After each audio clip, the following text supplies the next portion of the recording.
What's going on, guys? It's Nick here, back with another video. A bit of a different video than I was planning on making, but I actually think this is going to be way more helpful. If you guys like it, gotta let me know. Tell me in the comment section, hit the like button, do something, because I think this could be something we do on a regular basis. So originally, I was planning on looking at just ADP risers and fallers. Who's going up, who's going down. But honestly, not enough people are doing mock drafts right now. And so with there also not being that much news coming out, it's not really changing the public's opinion on players. So instead, I thought that we could look at the players who I've moved up in the rankings over the last 2 weeks. I'm not going to go super in depth on them, although I always kind of say that and then we end up going in depth. But try not to go too in depth, just going over why I like them a little bit more than I did before. Before we start the video, I mentioned in yesterday's video, I've decided to do 2 giveaways this month. So we have the usual signed jersey giveaway, one random person who gets all in on the website, thanks to our very generous sponsor, Pristine Auction. So always nice if you guys could go over there and show them some love so we can keep giving you guys some free stuff.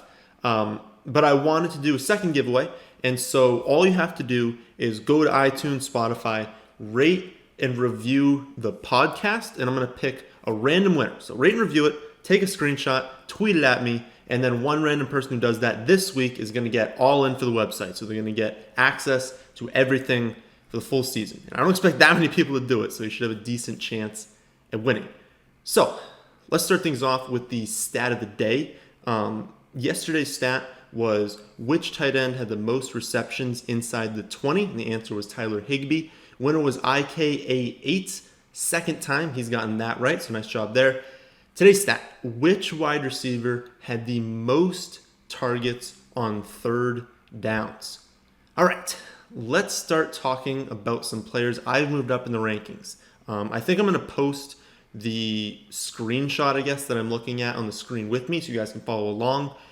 Just so you know, the far left is what it's ordered by, and that's just my overall ranking right now. And then the far right column is how much I've moved them up overall, so not by position, just in overall rankings over the last 2 weeks. First player, Miles Sanders, not a whole lot to go over here. This is just the result of moving Josh Jacobs down a few spots, and then I think I moved Sanders over Tyreek Hill. But again, like I said, there's nothing really to go over. I still love them. I loved them before, and I'm not concerned about any potential signing they have in free agency. Next up is Allen Robinson, and there is more to go over here because I don't think I've mentioned him once this season.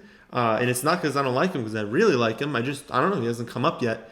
And so I put out a poll on Twitter. I said, do you think Allen Robinson is a top 10 fantasy wide receiver? And 60% of you said no. And when I asked why, the only answer I was given across like 20 people was that Trubisky's bad. That's the only reason people had. But Trubisky was horrible last season. 3.3% touchdown rate, 6.1 yards per attempt, barely over 3,000 yards, just 17 touchdowns.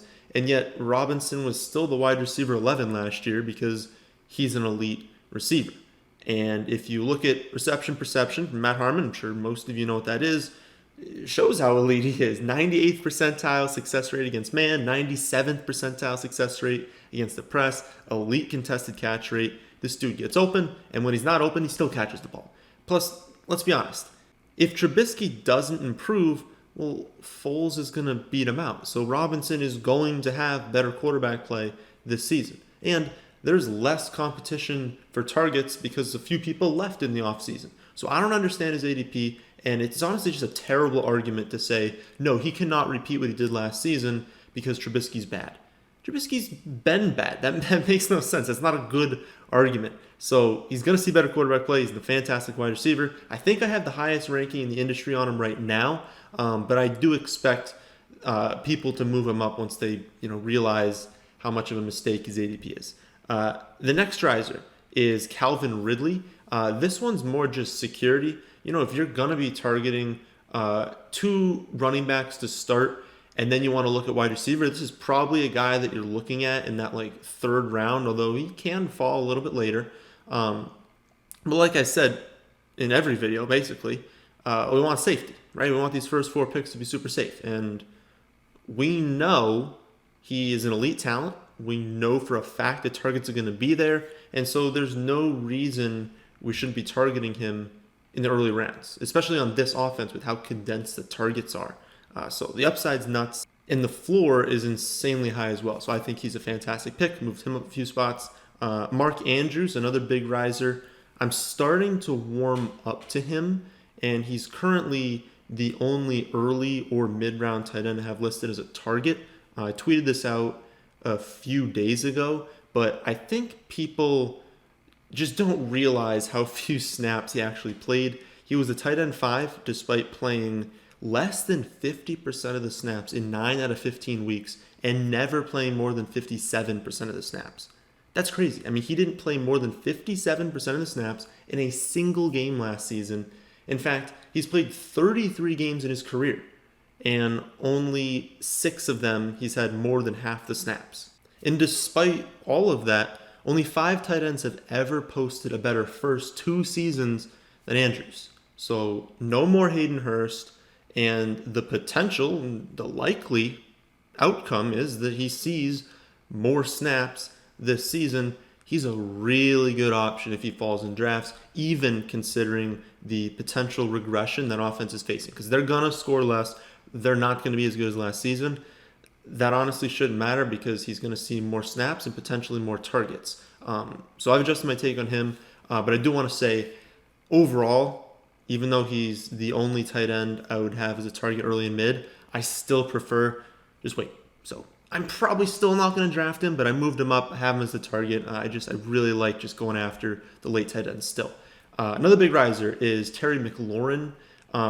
Fantastic rookie season, 58 for 919 and 7 touchdowns, despite playing with Case Keenum, Colt McCoy, and then ultimately Haskins to end the season. While his numbers were slightly better with Keenum, he still closed the season really strong. He averaged 7.5 targets per game in the last 5 weeks, 70 yards or a touchdown in 4 of those 5 games.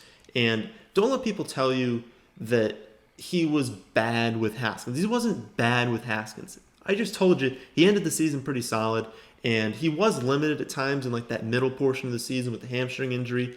And it did take him a little bit to adjust to Haskins, but that's what's going to happen when you got your like third quarterback throwing you the ball. Like there's no consistency in the offense, and the offense isn't that good around you in general. So it was really tough for him down the stretch of the season and really for the entire season, but he put it together at the end of the year. So he's talented, and hopefully Haskins can take a step forward. I think one misconception people have is that he's only a deep threat, right? Because we see a lot of his big plays were deep balls, okay? But that doesn't mean he's only a deep threat. Only Odell and Tyreek Hill have posted a better success rate versus press coverage in their rookie season since 2014. And let me tell you, there's been a lot of good receivers since 2014.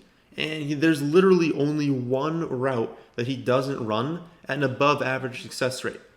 And it's a route he runs 2% of the time. Like, he's a fantastic receiver in all areas of the field. He's not just a deep threat. He's a great receiver, a true alpha. And the only receiver that's really going to take targets away from him is Sims, who I do like as a sleeper, but he has his role, and it's as a complement. It's not as a number one. So McLaurin is just the alpha in this offense, in the passing offense.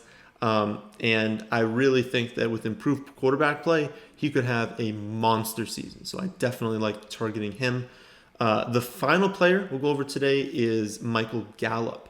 And I think I was too low on Gallop because of how much I liked CeeDee Lamb. But I've kind of just realized, like, there's no reason I can't love both, right? Like, why can I only like Lamb? I would not draft both. I wouldn't take Gallop and Lamb in a draft. But you can be targeting both of them because you can still not get all of your targets. I bring this up pretty much every time I talk about the Cowboys, but 190 targets are available from last season. They're just gone. And while a good chunk of those will go to Lamb and Jarwin, there's no way all of them are going to go to those two. And we just saw Gallop finish the season in his second year, 66 receptions, over 1,100 yards, and 6 touchdowns, finishing 16th in points per game and 6th in yards per game. Yeah, 6th. Only Michael Thomas, Chris Godwin, Julio Jones, Mike Evans, and Devonta Adams had more receiving yards per game than Gallop.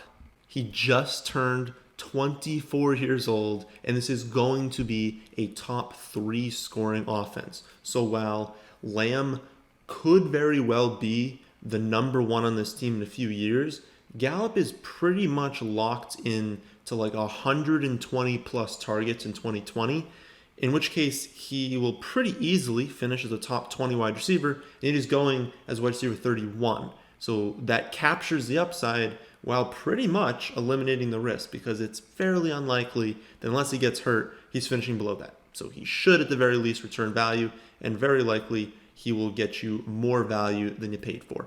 So those are the players who have risen the most in my rankings these last 2 weeks, at least in the early and mid rounds. If you guys like this, let me know. I can do the late rounds, and I can do players who have dropped the most in the rankings. And if you found this helpful, then I can make this into a series that we do kind of every 2 weeks. But you gotta let me know. So that's the end of this one. Hope you all did enjoy. If you did, how about hitting that like button? And how about subscribing to the channel if you're new? But thanks for watching.